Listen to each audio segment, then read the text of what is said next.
Alright, we're gonna give this a go here. Oh, shoot, hold on. There we go. Hopefully that fixed that. So this is Mbti 1. Just a quick recap of everything I kind of know so far in like 4 levels of competency. You know, first the why, then the summary to catch it up to speed, and then the idea behind the new category, because this will be the first video within the MBTI bucket, kind of like the production pace. The why is basically just because I love the content and I love discovering myself and understanding others. And I've been told countless times that I'm thinking too much about it, and it's like you're being a psychoanalyst. This is the alphabet, it's just a bunch of letters. But I was told that the whole way, but I still taught myself and I still found value in it, so I want to document that onto YouTube for the world. So basically what built up my confidence was the years of focusing on it, but evidently like the shows I was watching, Avatar, where you got the 4 elements, and then the Ninja Turtles where you got 4 turtles and they're like similar colors, and then Star Wars you got red and blue as like the main thing, and then that would be like emotions and logic, thinking and feeling. And with Harry Potter houses, there were the 4 houses, and I looked at the zodiac stuff as well, because it also ties into it. And then the Enneagram in the middle, I'm an 8-wing 7. But really what inspired this video was in the bottom left, the 4th turning, where it also talked about the Myers-Briggs and the Myers-Briggs type indicator, along with just the other temperance. So this idea of like 4 popping up a lot. So ultimately, just a quick roadmap. When I was like 18, I took the 16 personalities exam, and I got the ENTJ commander, and it was a picture of this woman, and I didn't understand it, and I was upset because all it said about my type was that I have like emotional irregularity, and I lash out, and I'm mean, and I didn't think it was not too far off, like I was a pretty I was a rambunctious kid for sure, but I didn't really like the idea of being perceived by others as such an aggressive person. I wanted to be more welcoming in my life, and so then I obsessed over it and I studied it, and eventually I found this YouTube channel, Objective Personality, with Dave and Shan, and I learned from them. They're of similar type to me, so it was kind of easy that their brain worked the same as mine essentially, and I learned a lot. Then I moved into C.S. Joseph and found his YouTube videos, and he introduced this type grid on the top right, and it just further enhanced everything, and just everything started coming together. The level 1 of competency is pretty much just taking the test and figuring out where you fit on the board, and ultimately understanding that what a function stack is, and that's just like your first 4 functions, and that determines which type you are.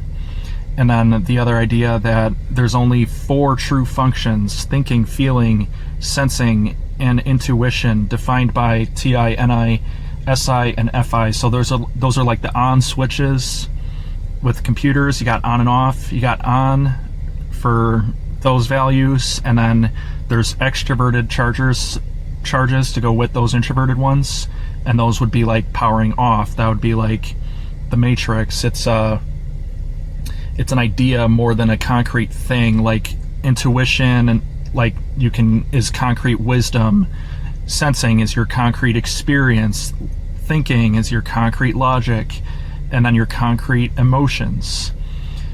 And so further described right here, sensing at the right, it shows sensing is like the facts, observing realities in the physical world, intuition being your imagination, feelings being your values, and then thinking being your reasons. And then, once you understand your function stack a little bit, you can expand and look at the other types and their function stacks to understand a little bit about them. And then to grow from there, I like this analogy. This is where, if we go back here, so you got the 4 functions right there, and then we spread it out and we make 8 of them. And so you get an introverted and an extroverted charge, and then you want to view it where it's like very defined and to the point on the introverted charge, and it gets more and more broad as you go across to the extroverted charge. And that's kind of how you got to view these functions in action. And so as we level up in the function stack here, just using myself as an example, you order it top to bottom, and you take your 4 functions that you have top to bottom, and you make observations of that personality with these quick facts. There's more on that later, because you can't fully understand yourself unless you fully understand the tribe around you. But what's important, and we're moving from left to right here, is you go to the ENTJ thing. This is a really good graphic showing that there are 2 different axes. There's the sensing and intuition axis, which are like the information functions. And then you have the thinking, feeling axis, and it's set up differently. You can see at the bottom, the ESFP has the same functions as me, but different order. And that's kind of like the whole idea, is we all have the same brain and same functions, but we like certain functions more than others. So like ideally mine swings to the extroverted side. That's why those bubbles are bigger than the left bubbles, but then the top 2 bubbles are larger than the bottom 2 bubbles. And that's how your brain defines the efficiency of those particular functions. So for like all the people that tell me to stop thinking, it's kind of hard because my top function is the thinking function. It's what I do all the time. So another way to view it, to better understand, I guess, ENTJ a little bit, would be to do that 10-to-1 ratio. So this is on a spectrum where it's flipped the other way for the introverted person, where they only value their own opinion and value system and logic, whereas the selfless EJ type would be a slave to the tribe. And that's where you get the spectrum where it's super small logic and then that big feeling field, and then you get the large thinking field with the small feeling field. So that's where I live on. I got a big broad spectrum of thinking, and extroverted thinking is this idea of like, what does everybody think? And then it boils down to like, what do I value? And another thing to note is that you can make other functions by using your functions described at the bottom, where you can use it's using, in this example, extroverted sensing and introverted intuition to make introverted sensing. So it's using its information functions to build up factual evidence, essentially, for that example with the ESFP. So you can blend the functions together to have makeshift functions, but in order to level up, you truly need to dig deep in yourself and discover your shadow, which would just be the other functions listed in order on the bottom half of your ego compass. So ideally, everything you are thinking about, everything you represent, is featured in the top section, and then the bottom section are all the functions that you ignore and like the stuff you push down.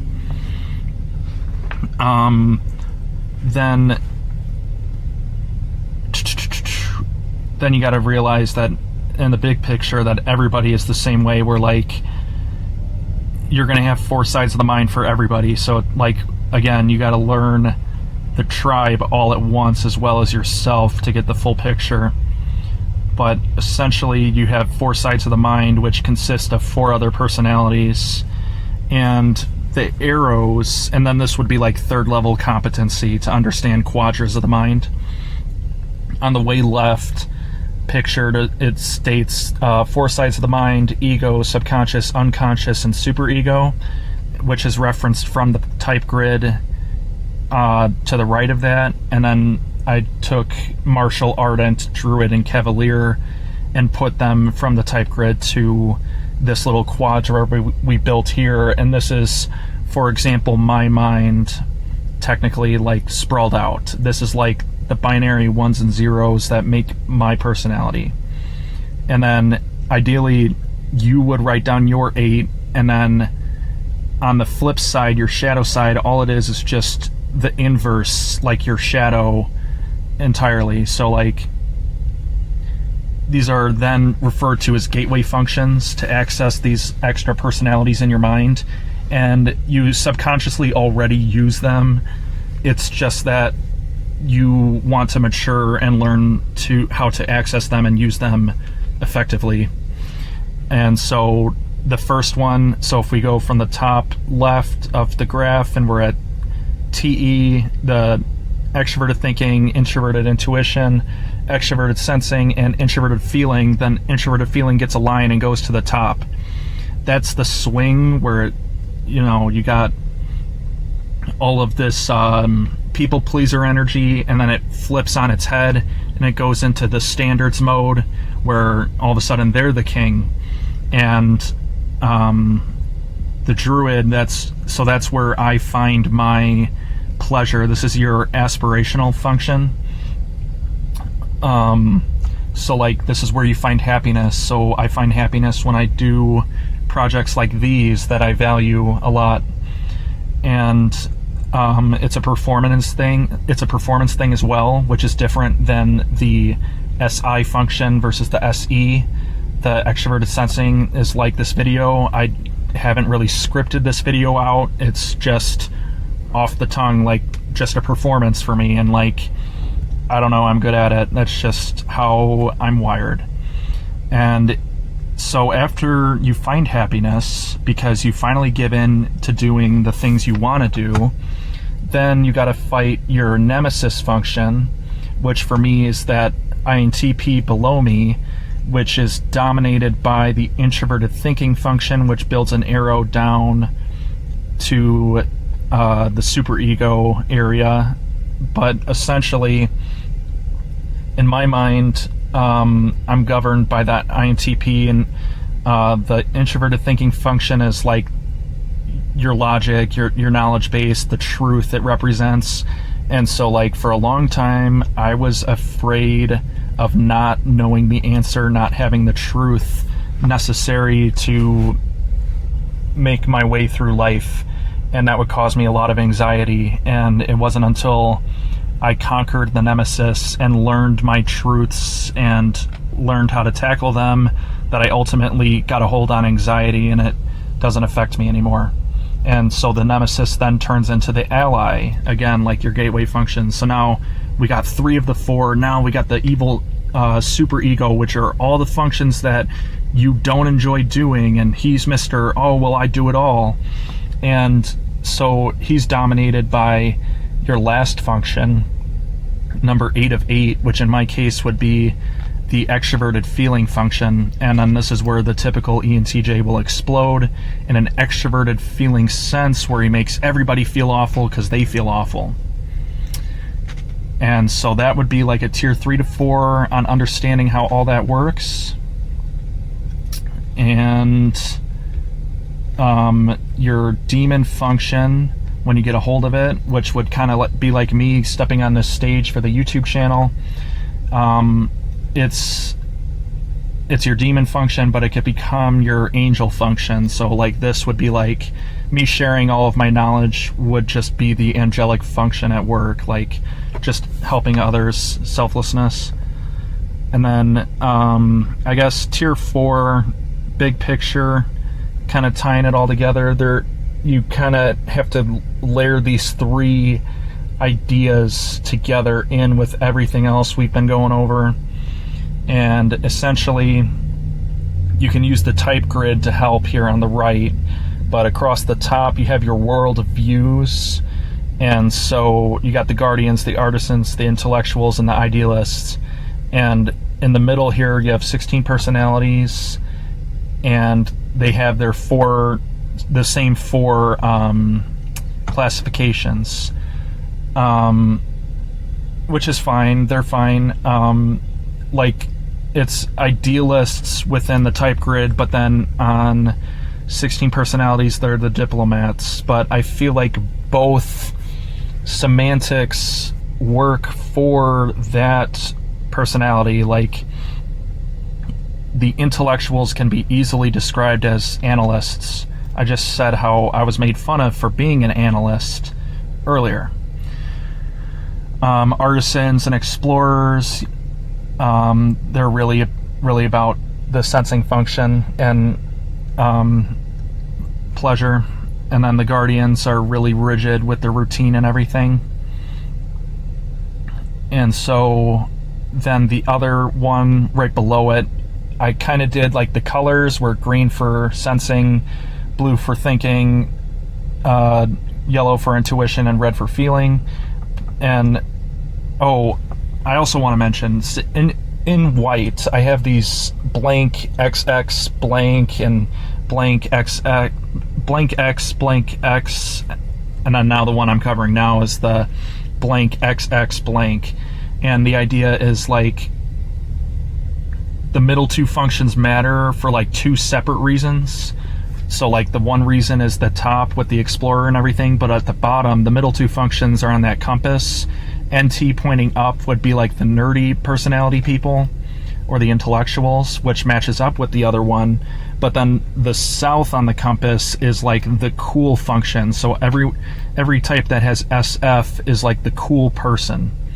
And then the ST on the left, these are like the recorder people. They are constantly reporting and like documenting, and they love facts and logic.